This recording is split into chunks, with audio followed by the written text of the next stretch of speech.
बिस्मिल्लाहिर्रहमानिर्रहीम।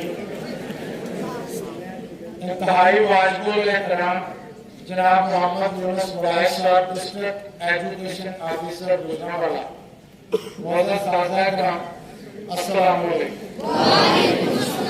मैं ज़ाती तौर पे जनाब डीओ साहब का बहुत मशहूर हूँ, जो इस स्कूल से इतनी मोहब्बत करते हैं कि जब भी आपसे दरख्वास्त करें तो आप तशरीफ लाते हैं। आप बच्चों की हौसला अफजाई करते हैं, असातिज़ा की हौसला अफजाई करते हैं।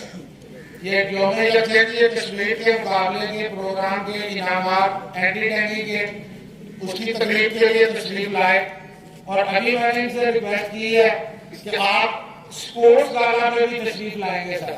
तो अन करीब असद साहब हमारे और अफजाल साहब और अपना आमिर चड्ढा साहब, ये सारे स्पोर्ट्स गाला का इंतजाम कर रहे हैं, जिसमें बैडमिंटन का मुकाबला, रस्साकशी, फुटबॉल की टीम खेल रही है मैच, और रनर के दौड़ के मुकाबले होंगे। आप अपनी भरपूर तैयारी रखें और अन करीब जनाब डीओ साहब दोबारा आपकी हौसला अफजाई के लिए यहाँ तशरीफ हों।